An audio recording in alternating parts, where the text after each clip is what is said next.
this evening. Tiffanie is known for following her passions, and I think that you'll see some of that in her presentation. She is a techie, she's creative, she's a radio personality, and a serial entrepreneur. She's been named by the Philadelphia Business Journal as one of the 15 women changing the face of technology, and she's been named as one of the top 100 women visionary leaders to watch. She's the president CEO of Prestige Concepts, which is an award-winning brand enhancement firm specializing in branding and marketing strategies to fuse organizations' for-profit and social impact messaging. She's the founder and CEO of Stimulus, which is a technology and media company. She is doing work right now with wearables, and there's something to do with Google in there. For years, she's brought her trademark personality and passion for national news to the radio show Philly Speaks. So without further ado, here's Tiffanie.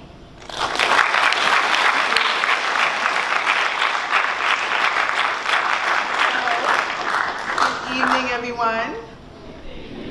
I'm so excited to be here. This is my first time, at the school, but then also at a boarding school, period. So it's been interesting to walk around, to see the campus, as well as to meet some of the students that escorted me throughout the evening and see some of the activities that you do throughout the day. So I'm excited to actually stay over and spend half of the day with you in some different atmospheres and learn more about what you do and go into in depth of what I do, because I know you're going to ask me more personal questions than you probably would ask me this evening. So I am open and ready for that. So this presentation is really focused on how to find your voice with technology. Technology is one of the big things that I utilize to be in multiple industries at one time. I call it my common denominator to allow me to really live out everything that I love to do. And I always say that I work in the intersection of technology, entertainment, and community, because everything I do has a community base to it. I always try to make sure that I'm helping students, or I'm helping nonprofits, I'm helping small businesses, and especially helping diverse communities and entrepreneurs as well. So a little bit about myself. As you know, I'm Tiffanie Stanard. I've been an entrepreneur now for about 10 years. And I started right after high school. As soon as I graduated high school, I moved out. I started working. I was doing events in high school, and then started doing events when I graduated high school. But then I tried a lot of different jobs. I didn't go to college right after high school. I wasn't interested. I did amazing in high school and grade school. I went to all Catholic school from grade school to high school, got honors, did well in school, but I was ready to be done. So as soon as I graduated, I moved out, was doing events, started working at different restaurants and different clothing stores just to kind of get money, pay rent, take care of everything that I needed to take care of. And then I got into payroll because I was always good with numbers and computers, and did that for a few years. And I was doing like my marketing and events part-time, and then was doing payroll full-time. I decided to start laying off people. I was the youngest person in payroll in that department. I decided to volunteer to get laid off because I was bored. I wanted to do something different, and I wanted to run my business full time. So I volunteered to be laid off. I was the youngest person there, so to be laid off, I got pension, I got 401k, I got all the different things that most people, my age did not receive. So it helped me fund Prestige Concepts for the first few years of my business. And then I founded Prestige Concepts right after that. So Prestige Concepts is a company that I've had now for 10 years, and we focus on marketing, branding, technology, website design, graphic design. And I became a self-taught front-end developer in my 20s. I always loved computers. I received a computer when I was really young. So I would always stay up late and just kind of learn how to do different things on a computer. I had a friend teach me who was really into computers at the time, and learned throughout my 20s to do computers. Unfortunately, at that age when I was younger, my mom didn't really put me in like computer classes. Either they were not around, or she just didn't know about them. In certain cultures, you get either put in dance class, and the boys get put in sports classes. So I never really got the chance to get into computer classes until I got older. So now I've been in technology now and teaching myself how to code, to develop websites, not only my website, but clients' websites, allowed me to expand Prestige Concepts, allowed us to get a lot of corporate clients at a young age, because at that time, people were not, redoing their websites. They were more focused on internal problems and not really hiring outside folks. So when I came in and said, hey, I can do this website and I can also plan your event, that's how I got a lot of my clients. I'm known as a technology influencer because I really talk to people about the importance of either learning technology while you're in school or being self-taught like I am. I'm a marketer, brand specialist as well, because I really help people narrate their brand within their company. And then also I'm a radio personality and producer for Radio 1, which is based in Philadelphia. It's a national Radio 1 company, and I'm on the air every week. So we do events, we do different hostings and events with celebrities, and I produce all of the shows as well. So I've been doing this for 10 years. I've been in entertainment for on and off about 5 years. So why is technology important? Being in school, and one thing I've learned from school back in the day, like we didn't have half the stuff that we have now. Like we had MySpace, but of course Facebook and other social media sites were not around. We had AOL Messenger, so we did a lot of messagings and kind of private sites, but that was pretty much it. And we had pagers. I don't know if you've ever seen a pager. Like we had really, small technology things. We had the cell phone. Like I feel old talking about pagers, but that's what we had at that age. And I had a cell phone and a pager. That's when you was kind of big time. You got high school and you got both. But technology is important because it really helps you innovate and update things that used to be old in the past to make them newer now. And you use it every day, whether you are in a car, elevator, your cell phone, computer, you use it every day. So I really talk to people about the importance of, if you're gonna use this technology, build it, or at least understand what's in it that you're utilizing. So whether you are using it for professional reasons or personal reasons, just understand that the technology that you're using, you can also build, and it's important to know that you can make money with it as well. So I speak a lot on 5 ways to find your voice with technology. This is the 5 ways over the last 10 years that I found that has helped me get where I am today. And really teaching young people especially, actually all ages, but young people especially. The younger you are when you find what you're passionate about, when you understand if you want to work for someone or work for yourself, you understand how you can use technology to change any industry. I don't care if it's sports, I don't care if you want to be a doctor, I don't care if you want to be a model, whatever it is, understanding that learning technology can really help you change that industry. And then becoming a change agent, understanding what does a change agent do, and then also looking how do you empower the people around you that don't have the same experiences that you do, whether it's from your family, whether it's in the school that you go to, or a neighborhood that you used to live in or you currently live in as well. So discover your passion. These are a few of my passions. So as I said, I use technology to be my common denominator that really allows me to be in entertainment, be in media, be in PR and marketing, be in radio. So this is the 4 main things I do on a daily basis. So Stimulus is my computer software company, and we provide a platform to connect communities to resources such as grants, sponsorships, and contracts for their business. And then we work with resource providers such as corporations, government, and foundations to help connect them to those applicants. So we're making sure that that process is seamless, it's simple for them to match together, for them to receive that grant, that sponsorship, or that business contract. And as I mentioned with Prestige Concept, we've been working for 10 years, from working with Microsoft to Comcast to NBC to Paramount Pictures, and really helping them sell whatever it is they're trying to sell, but then also making sure that they're reaching the communities that they're trying to serve. So that's making sure their messaging fits young people as well as diverse communities, all ages, different backgrounds, different races, making sure that they have messaging that reaches all of you in this room. And then my microphone, I'm always speaking, I am always on the radio, interviewing celebrities to influencers in different cities. I get to do concerts, I get to do festivals, I get to do one-on-one interviews with people such as Kevin Hart or DJ Khaled for different events. I go back and forth between technology, business, and entertainment. And then my computer If you know me at all, my computer is with me 24 hours a day, 7 days a week. I wake up to my computer, I go to sleep to my computer, because everything that I do literally travels with me. So I don't care what project I'm working on, if I'm in Philadelphia, if I'm in DC, if I'm traveling, my computer is always with me. If I need to record a show and I cannot be at a show, I will record my radio show online, send it to the producer that's there at the station, and my show is taken care of and it's up online or it's up on our website, rnbphilly.com. So technology can really be that common denominator that really allows you to be in multiple things at one time, which has allowed me to do so as well. So entrepreneur versus employee. Now mind you, I just said I'm an entrepreneur, so I've been in business, like I said, 10 years, but I also work for a radio station. I work for them. I am a media personality and a producer.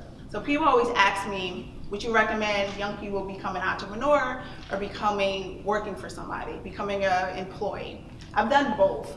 At the end of the day, the only difference between the two is entrepreneurs, you work for yourself, quote unquote, work for yourself, but when you have clients, you technically work for them.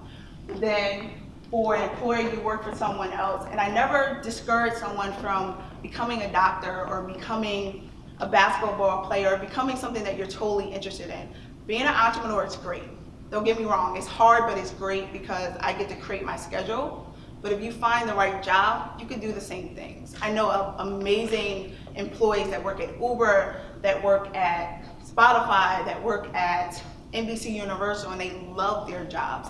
And they have the flexibility to do what they want because they were willing to say, hey, this is what I do. Can I do this here, but can I do it in my way? So it kind of determines who you are and what you're looking for.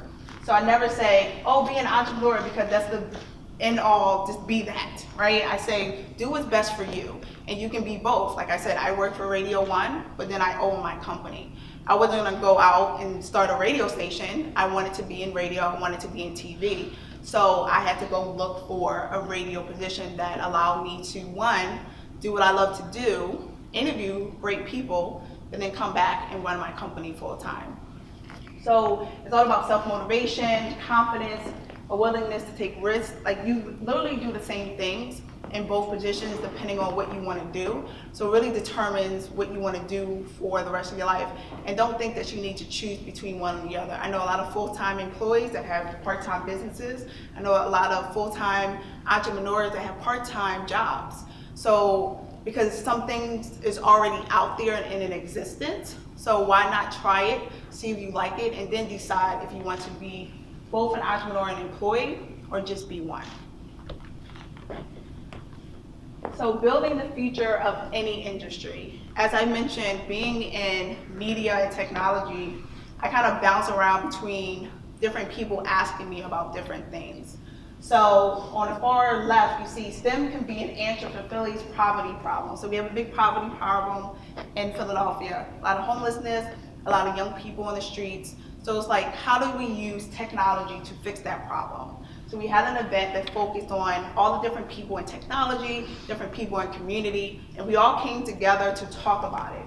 And we looked at it and we said, if we build this app, or we work with this company in Philadelphia called Donify, that if you see someone homeless on the street and you have no money to give to them, you can donate to the app, and if somebody in that location is with a community center, that money would go to that person within that location. So things like that helped update that community and really help that community. So we spoke a lot about that. And then this is me on the radio. I'm on the radio every week, so we talk from tech to community, and me being the voice for the city and allowing them to call in to give their voice on what's happening in their community, how they're building their businesses, how they're helping young people, what did they do in school, what schools are they starting. So it really allows me to give my voice out, and whether I'm there or not, I can voice track, or I can bring the radio station to them when we do a live event. And this is a recent article I actually just got a few weeks ago. And because we help people find contracts and grants and sponsorships for their business, that's called economic development. So I got this big article in the Philadelphia Tribune talking about, economic opportunity that we're building for people, that we're helping them find money, we're helping them find resources. And literally the week after, I was getting an award that focused on how we're building economic development within the city. And this woman, me, is helping everybody do it. I'm like, okay. So stuff like this is when I get excited, because I get to work in so many different ranges when it comes to who I'm helping. And from a nonprofit that's been around for a few years that needs extra money, or a brand new startup from that they just got out of college and they're looking to get a grant to fund their next phase of their project, this is how I'm allowed to like really bounce around and build the future of different industries. And this, me being a journalist and me being in media, how journalists use technology to spread whatever it is that they're trying to do. So we had a big conference in Philadelphia at the University of Pennsylvania, and we really focused on us being in media, us being journalists, and we interview celebrities, we interview all these different people all the time. So how are you using technology and being a journalist and writing about it? How do we use technology to help more people? How do we use it to help more young people? How do we use it to inspire more communities, and especially diverse communities? So we started coming together to really talk about bringing media and tech together a little bit more. So where do you start? Knowing that you are allowed to have more than one passion. Every time I speak to certain people, and even people twice my age, ask me, oh, why do you do so much? And honestly, my response to them always, this is probably not always the greatest response. My response is, why do you do so little, right? Because my thing is, I have one life. So if I'm passionate about something and I'm good at it, I'm not saying just try a bunch of stuff and be all over the place, but if you're passionate about something and you're honestly great at it, and you practice and you put that time in, why not? Why not be in the radio? Why not own a business? Why not model or act or whatever it is that you're looking to do? Why not? So I think certain ages and certain people are so used to being at one job, one position for 20, 30 years, and there's nothing wrong with that. But the great thing about technology, you can work at a full-time job, sell clothes online, do hair on the side, sell, baked goods if you know how to bake. There's so many different ways to do it at one time. Why not? Social media stars, social media influencers, that just happened over the last 5 years. We didn't have that at that time, so you literally have to get into a paper or get into, on the radio in order to be known. Now you can post something and millions of people know who you are. So it's a good thing to utilize it, know how to balance it, but also utilize it. So in school, trying numerous activities throughout the year, coding, dance, music. As I said, when I was younger, we didn't have coding classes. We didn't have classes where we can learn more about computers. I did dance, I did music, I did acting, but those wasn't the things that I was fully interested in, but we didn't have anything else in our neighborhoods. And then really focusing on something for like an entire year and really seeing if you love it or not. It takes about a good 12 months to realize if you're good at something, if you want to actually get back to it or do it full time. And then creating opportunities, like I said, being able to be online. If you wanted to sell clothes online, if you wanted to sell music online, create an opportunity that if you're not seeing it, whether it's in school or outside of school, create it yourself. Because at that time, I wish I was that creative, because we didn't have that. So I didn't create, coding classes online. I probably would have said, hey, because I was the only friend within my group that had a computer at the house. So I probably would have invited everybody over, come to a coding class, and then we would have learned computers together. But I wasn't that innovative and creative at that time. And then don't worry about picking the right passion. I didn't really know what I wanted to do until outside of high school. I just knew I got bored really easily. And I said, okay, this is boring, don't want to do this. This is boring, I don't want to do this. So I kind of tried out a lot of different things, from being a bartender to being a hostess, doing payroll, doing admin, choreography, a lot of different things. And then decided that technology was the thing that I loved the most. And then I was like, okay, I can be in multiple things at one time, just learning one aspect of what I want to learn within technology. And then trying numerous internships. I didn't become an intern until probably later outside of high school. So let me tell you, I didn't go to college until late. I wanted to be done with school, even though I was great at school, got on honor roll. I went to school because the job that I had at the time paid for it. and they paid for like the first few years of school. And then right before I got laid off, I ended up paying the last couple years of school. But that's the reason why I ended up going to school right afterwards, because of that job that thankfully gave us 100% tuition reimbursement, which hardly happens anymore. So I didn't get my first internship until I was actually going to school. So I was about 21, 22 when I actually went back to school. And then creating a part-time job based upon your interests. Thankfully in high school I did have a lot of part-time jobs. I was in events, I worked at a doctor's office, clothing stores, all the normal jobs that you do when you're younger. But now, if you learn graphic design or website design, you don't even have to leave your house. If I would have known that at that time, I would never have worked at clothing stores from Victoria's Secret to all those different stores in Franklin Mills Mall. So if you learn those different skills, you can literally work from anywhere. Having your computer with you, whether it's developing, selling something, buying stuff, trading cards, whatever it may be, you can create your own type of internship and also part-time job. And then enjoying learning about different industries. Like I said, I went from hospitality to doctor's office to a gas station where I did their payroll. So I've been in enough industries to know what I like and I don't like as well. So becoming a change agent. A change agent is someone that is innovating, updating either an industry, a product, or a service. So this was the end of last year, end of 2016. And this on the left is 15 women who are changing the face of tech in a region. And I was one of those women. So we have women from different backgrounds, different ages. You have one woman who's the first picture who's reinventing how to use disposable birth control and disposable pregnancy tests as well. So she's focusing on how to dispose of pregnancy tests. So she's innovating how they are being built. And all these other ladies at the bottom are really focusing, so the far lady on the left, she's focusing on teaching young girls how to code, and then teaching all ages how to code, because sometimes we focus on young people, but adults that never got a chance to learn it, they're looking to learn about that as well. And then me, I ended up getting the cover, which was kind of crazy, because they didn't tell me I got the cover until after I took the picture. So this is focusing on me being a woman in a male-dominated industry, which tech has always been and still may be for the next few years until we change it. But all of us are different ages and different industries, but we all are changing what technology looks like. And the fact that we're doing it in an entire region was kind of amazing. So to have this is really focusing on you as a woman, a young man, whatever culture, whatever age, it does not matter.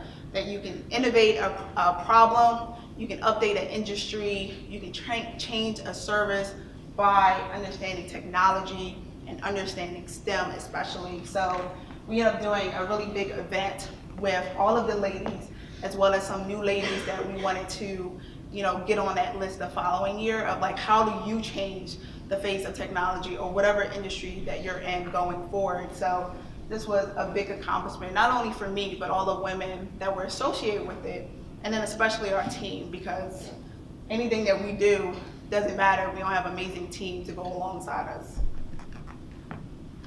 So potential barriers. These are a lot of the barriers that I've experienced and still sometimes experience now. So confidence. I was a terrible speaker. I did not love public speaking. I would get on stage, I would look down the entire time, or I would laugh the entire time. So struggling with self-confidence and trying to figure out how to look at all of you in this room and like literally look at all of you in this room and smile and look at your eyes and say, hey, I am Tiffanie Stanard. That is difficult. It don't get easier as you get older, you just get more comfortable as you get older. And the more you do it, the more you get comfortable. And then family. Problems at home or miscommunication. Now my family is awesome, my mom is great, but there was no entrepreneurs in our family, at least our immediate family. And my mom didn't finish college. My mom was incredibly smart, but she didn't finish college. And she always talked to me about reading, we read books every single day. But as soon as I tried to get into entrepreneurship, it was a lot of why? Why are you doing this? Why don't you just go get a job? She was a nurse, my grandma was a nurse, so nursing was the thing I was pushed towards the most. And I said, nah, I don't want to be a nurse. And she dealt a lot with elderly and kind of like being a home nurse. No, I don't want to do that either.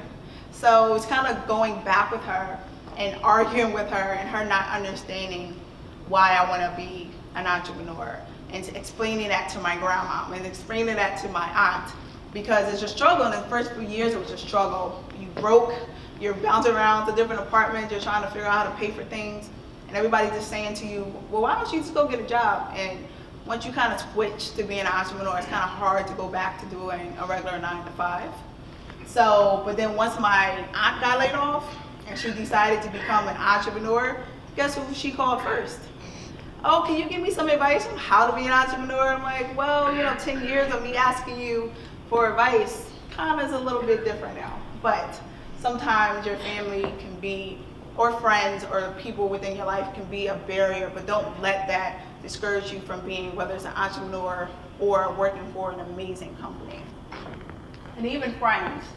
A lot of friends that I had in high school are not the friends that I currently have now, because we're just in different places in our life. I have a few friends that I love and I talk to here and there, but then like all of my friends now are entrepreneurs or in entertainment, because at the end of the day, when I need the advice, that's who I go to first. So just making sure you have a balance of friends that encourage you, that are in your industry, that can be friends and mentors to you, that can give you advice on whatever it is you're trying to do, and y'all can encourage each other on getting to the next step of your life.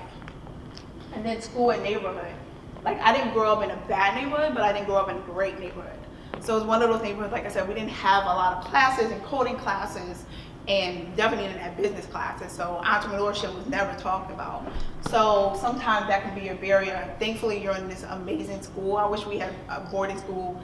In Philadelphia, we have one, but it starts at high school, and it could get a little pricey, so I ended up going to a Catholic school instead for my middle school and high school. So it depends on the type of schools that you have around you, and thankfully having this amazing school from pre-K up into high school allowed you to, stay with these amazing people and teachers, and unfortunately not a lot of people have that.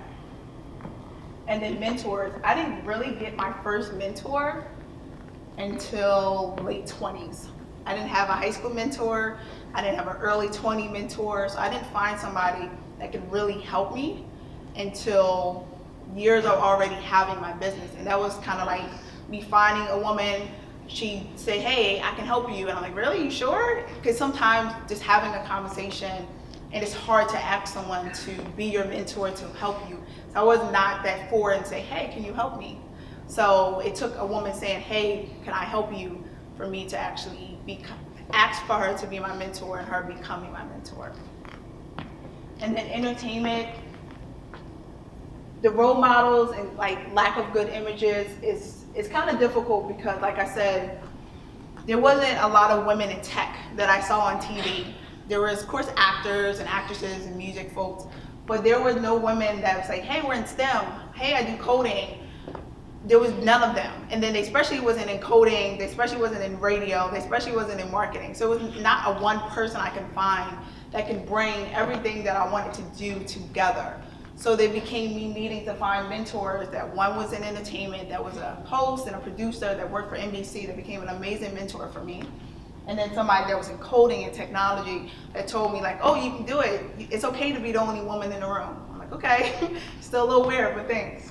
And then finding somebody that has been in business 10, 20, 30 years that can mentor me on how to run my business, how to balance my personal life, how to balance my family, how to be with friends from high school if they are not doing the same things that I'm doing. So talking to people about all of that is really important. And then building skills and confidence. So whether it's tech skills, I teach a lot with Microsoft. I am a brand ambassador for Microsoft, as well as a keynote speaker. I started working with them a few years ago on their program called Microsoft U Spark, and it's them helping millions of kids learn about coding, learn about technology, learn about entrepreneurship. And then Girls Who Code, I became a mentor with them because of Microsoft. So going into those classes, encouraging young girls for their summer programs about technology, as well as code.org is something you can do online anytime, a lot of free classes.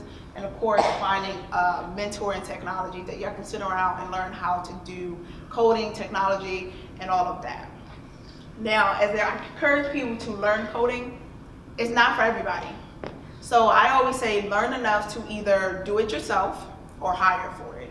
Because when you are going out in the world and you need somebody within technology to help you, you don't want to be taken advantage of, you don't want to be overcharged, you don't want to hire the wrong person.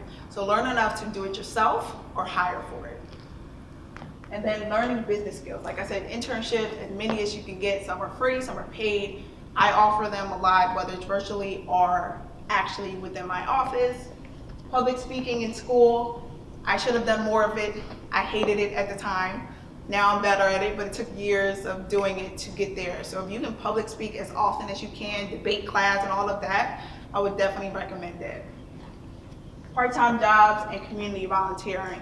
I became really efficient in nonprofit work from community volunteering and really working within the community and understanding how they build, how they find resources, how they work with corporations, and how they serve the people around them. And then also part-time jobs. Like I said, I've been payroll, I've been a bartender, I've been a admin, I've been a telemarketer, I've been a little bit of everything. Oh, I worked at the post office for a while. I've been in multiple jobs to understand what I like and what I don't like. So sometimes going into those public type of jobs and those part-time jobs allow you to really understand what you like and don't like and what you want to do in the world. So last of the top 5, so we went through how to discover your passion, what you want to do, what you're looking to do, understanding that you don't have to pick one, right? And then also how to determine if you want to be an entrepreneur, if you want to be an employee, understanding you can do both because both can give you what you need if you're looking to do multiple things. How to really build the future of any industry. Like I said, sports, entertainment, writing, whatever it is, technology can really help you do that. And then becoming a change agent. Understanding that learning these skills can update you being a doctor. You can create an app for sports. So understanding that becoming a change agent can change any organization, any service, in any industry. And the final thing is empower. When you feel empowered, you empower others. I do so much mentoring. My schedule is crazy, from working with young girls and teaching them about back to school safety to teaching in high school and creating projects for them. I do a lot with them back and forth. This was recent. I have these 2 young, amazing girls that one does a lot of my writing for my clients, one does my graphic design, the girl with purple hair, that's why she does graphic design. And they help me with projects for not only clients, but for personal projects. And these young girls, I work a lot with them on teaching them about back to school safety, making sure that they're not on all of the chat rooms I used to be on when I was younger, making sure they understand that you don't have to put your location everywhere you go, even though I do it now because I'm in media, so people want to know where I am, but I still have to be careful with that as well. So just understanding the importance of back to school safety, tech safety, and these are the girls that I literally work with pretty much every week. So they call me about different things. I have to be careful what I post on social media now because they follow me. So just going back and forth with them and just making sure that I mentor them, because getting all the stuff that I did not have as a young girl, making sure that I give it back to them as well. So I'm gonna ask a couple questions to you guys because I know you're about to ask me a bunch of questions. So I want to know, are you ready to think positive? I want you to know if you're ready to think big, think outside the box. So I'm about to ask a couple questions. We're going to start with the first row here. I'm going to ask you in the middle, who just smiled. Yes, her. Say your name, tell me what grade you're in and what you're looking to do. I'm Carter, I am a junior, and I want to take over my dad's business of advertising and helping other companies and stuff. Awesome. My name's Pierce, I'm a senior, and I don't know what I want to do yet. Okay. I'm Cheryl. I'm a sophomore, and I want to be a financial advisor. Financial advisor. Cool. I'm Jordan. I'm a senior, and I want to study neuroscience to become a pediatric neurologist. Wow. My name's Scotty. I'm a sophomore, and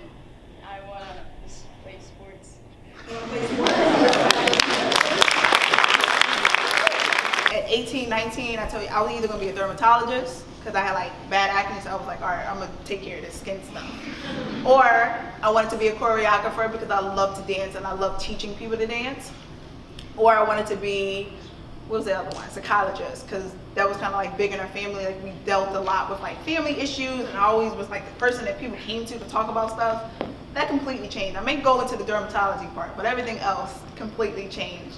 So me wanting to be who I am now on the radio and doing TV and doing business, that was not who I thought I was going to be at 18, 19. So now, at my age now, it's like, wow, sometimes your journey changes and that's okay.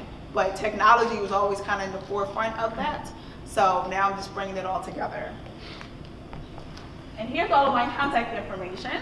So this is, I have my personal website that talks about where I speak at, the things that I do outside of business, my interviews, all the different things that I do.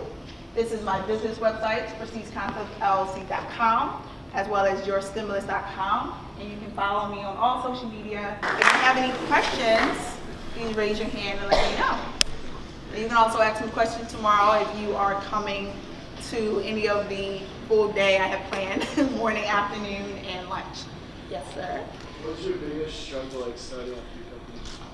So the biggest struggle for me was because I did not go to business school and I didn't have a mentor at that time. My biggest struggle was just knowing how to do anything.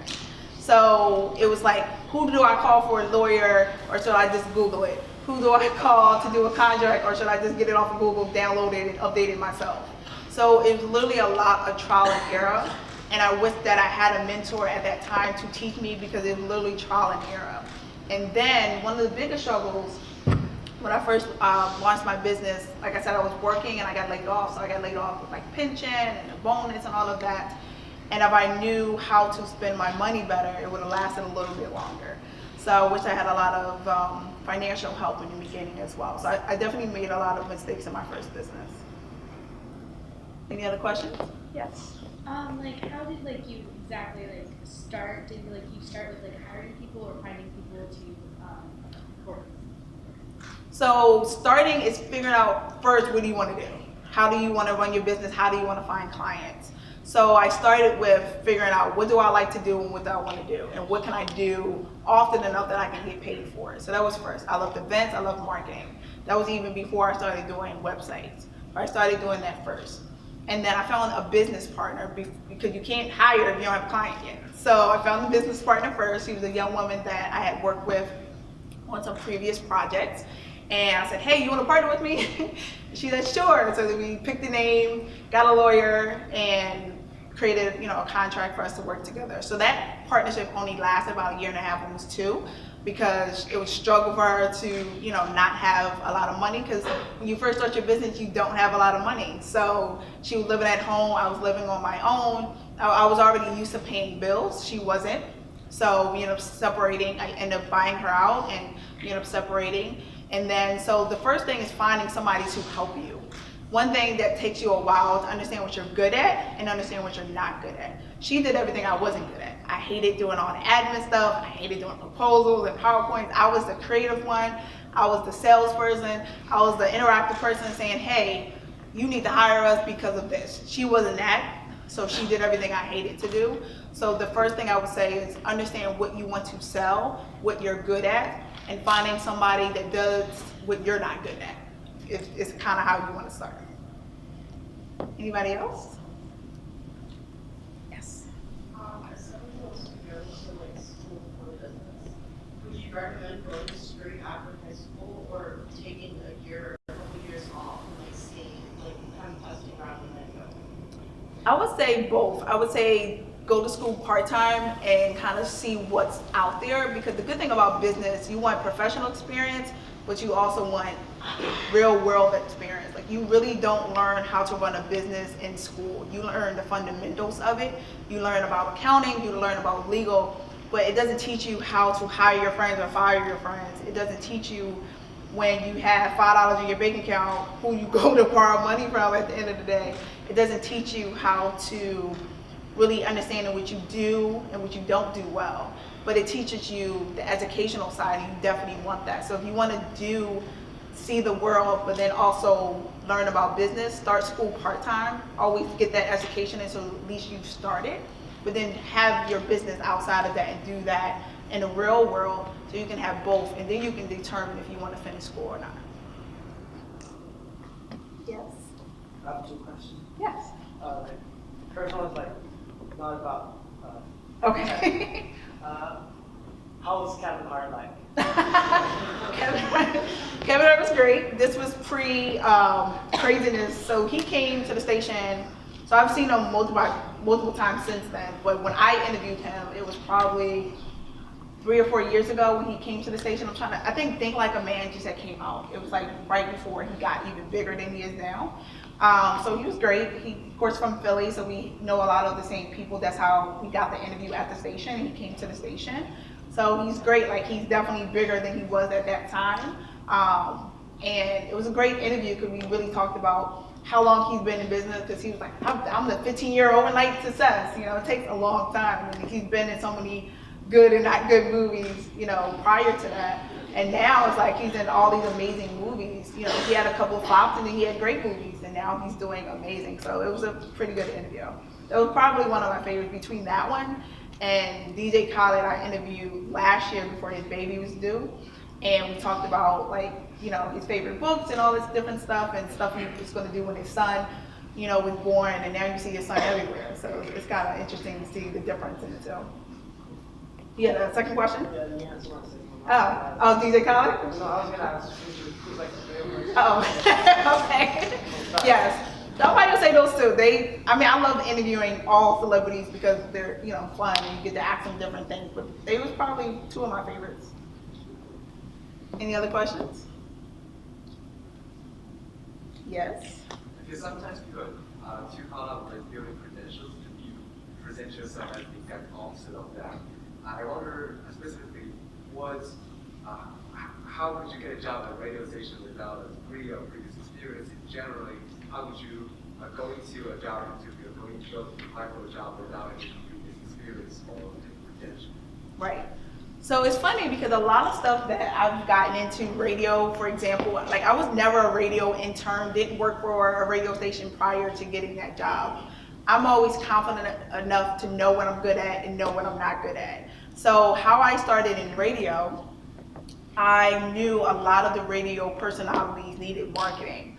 So when you become a radio personality and producer and all of that, you want to sell yourself, you want to do outside events, you want to interview celebrities and all of that. And sometimes your radio station helps you, sometimes you gotta go and do it on your own. So I knew a lot of the radio personalities needed help. So I'm like, hey, I can do your website. I know you need a website. I can do your graphics. I can do all these different things. So I started selling my services to them and helping them get speaking engagements. And then I started working with this one host, and I said, hey, I can help produce your show. I can book guests, because at the end of the day, if I'm booking guests on their show because they need to be marketed, that means they're going to need my marketing services. So I was able to do both. And then I started working with this one guy for a couple of years, became his producer, and then he started inviting me on his show to co-host. I'm like, oh, this is great. So no previous experience. I was like, okay, produce your show, help book you for events. Started co-hosting with him, and then unfortunately he suddenly passed. And because of my years of working with him, they gave me a show. So that's how I got on the radio. Any other questions? Yes. You talked about importance of finding your passion, and you also talked about wanting to go into the tech industry, which was at the time still dominated by men. So you weren't seeing a lot of people who look like yourself in the place that you wanted to go. What kind of advice would you give to somebody who has a passion and they don't see a lot of people who look like them in the place they want to go? Right. So that's even still some things I struggle with, because there's still not a lot of people that look like me when I go into certain rooms, and especially they're not as vibrant and energized as I am in technology. You know, a lot of them are quiet and to themselves and sitting in front of their computers for 12 hours, and I'm in like heels and makeup, and they're like, who is this girl? And then I'll go from that and talk about, oh yeah, I'm on the radio. So I'm like completely opposite from everybody. So it took years to learn that what makes me different is what makes me stand out, and how I sell my services and how I get the clients that I get. So my advice is learn to be comfortable with being different, but as easier as that said and done, it's finding somebody that you can speak to about being different. So it's finding somebody else that is different. So I found someone else that was similar. So like the guy that I talked about that passed away, even though he wasn't in technology, he was a big component of technology. So he always brought like technologists, women, he would like start tying low for women technologists to put on his show. So he knew like the importance of technology. He would just be like, so he was a mentor, a client, and a friend, kind of rolled into one. And even him being a guy and understanding that there's not a lot of you, Tiffany, so embrace that. So yeah, you may be the only woman, you may be the only black woman that walk into their room, but that means that everybody's gonna wanna talk to you, so embrace that and be okay with that. So I had to learn that if I am the only one in that room, that means they're gonna pay attention to me the most, and that's actually a good thing. So when I'm going to speak and when I'm going to be hired sometimes, if I am the only one that's coming, it's up to me to bring somebody else with me that they don't know about, that they should know about. Any other questions? Okay, well, thank you so much, everyone.